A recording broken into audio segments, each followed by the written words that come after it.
এখন আমরা হ্যাশ কমান্ডের কাজ শিখব। স্ক্রিনে দেখতে পাচ্ছেন একটি দরজা রয়েছে। দরজাটি আমরা এখন সলিড করে দেব। তাহলে আমরা কমান্ড লাইনে এইচ বা হ্যাশ লিখে ইন্টারফেস করব। তারপর আপনাদের সামনে এমন একটি হ্যাশের স্ক্রিন চলে আসবে বা ইন্টারফেস চলে আসবে। এখন আমরা সলিডে ক্লিক করব। ক্লিক করে আমরা এখানে একটা ক্লিক করব, এখানে একটা ক্লিক করব, এখানে একটা ক্লিক করব। দেখেন সুন্দরভাবে হ্যাশ হয়ে গেছে। এটাই মূলত হ্যাশ কমান্ডের কাজ। এখান থেকে আপনি অনেক কিছু নিতে পারবেন, কংক্রিট, ইট, কংক্রিট, স্যান্ড, মানে আপনার যেটা যেটা প্রয়োজন হবে আমরা সেটা নেব। যেহেতু কাঠ হচ্ছে সলিড আকৃতির, তাই আমরা সলিড নিয়েছি। আমরা এখন ডাইমেনশন কমান্ডের কাজ শিখব। স্ক্রিনে একটি দরজা দেখতে পাচ্ছেন। এখন এই দরজাটির প্রস্থ কতটুকু আছে, পাল্লা কতটুকু আছে, এই মাপ দেখার জন্য আমাদের ডাইমেনশন কমান্ড ব্যবহার করতে হবে।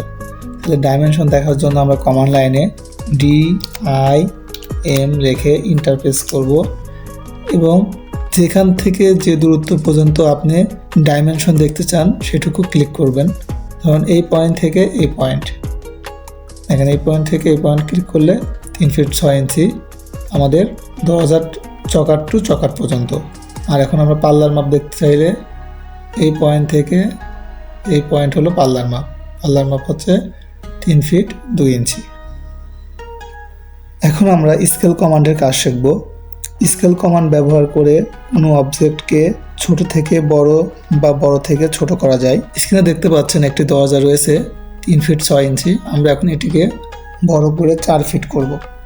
প্রথমে আগে আমরা একটা 4 ফিট লাইন অঙ্কন করে নেব। এল, ইন্টার, স্ক্রিনে ক্লিক, তারপর 4 ফিট, ইন্টার, আরেকটা ইন্টার। এখন 4 ফিটের একটা আমরা লাইন নিয়ে নিয়েছি। এখন আমরা এই দরজাটিকে স্কেল করে বড় করে 4 ফিট করব। তাহলে আমরা কমান্ড লাইনে SC বা স্কেল লিখে ইন্টারফেস করব। তারপর আমরা অবজেক্টটিকে পুরোটা সিলেক্ট করব। সিলেক্ট করা হয়ে গেলে আবার ইন্টারফেস করব। এখন আমাদের একটা স্পেসিফিক বেস পয়েন্ট সিলেক্ট করলাম। তারপর আমাদের রেফারেন্স দিতে হবে আর ইন্টার। এখন আমরা এই পয়েন্টে একটা ক্লিক এবং দরজার শেষ পয়েন্টে একটা ক্লিক করে টেনে আমরা এই 4 ফিটের লাইনে মিলিয়ে দেব।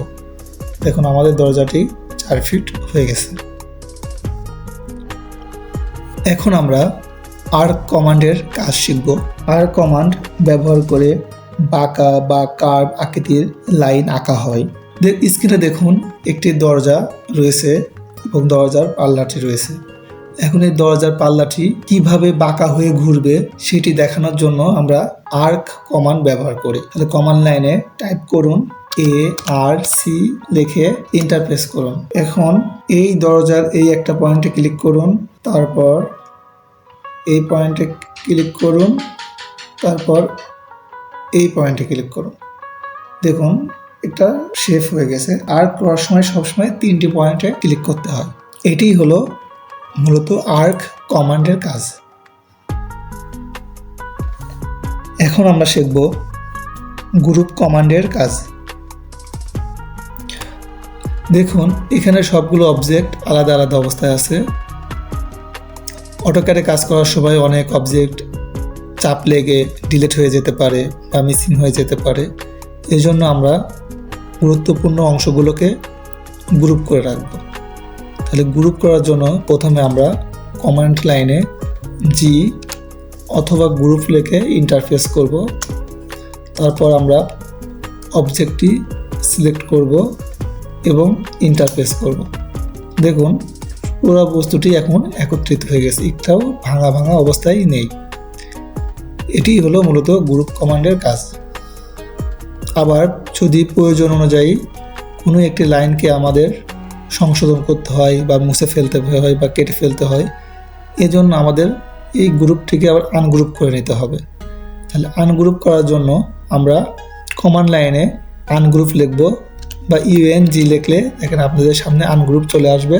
তারপর ইন্টারফেস করব, করে আমরা পুরো বস্তুটিকে কী করব, সিলেক্ট করব। দেখেন আনগ্রুপ হয়ে গেছে। আমরা এখন ইরেজ টুলের কাজ শিখব। কোনো অবজেক্টকে মুছে ফেলতে চাইলে আমরা ইরেজ টুল ব্যবহার করি। ধরুন এখানে একটি লাইনকে আমরা বা অবজেক্টকে মুছে ফেলবো। তাহলে আমরা কমান্ড লাইনে টাইপ করব ই অথবা ইরেজ, তারপর ইন্টার প্রেস করব। এখন যে লাইন বা যে অবজেক্টটি মুছবো সেটির উপরে আমরা ক্লিক করব এবং ইন্টার প্রেস করব। দেখুন অবজেক্টটি মুছে গেছে। যে কোনো অবজেক্ট বা লাইন মোছার জন্য ইরেজ টুল ব্যবহার করা হয়।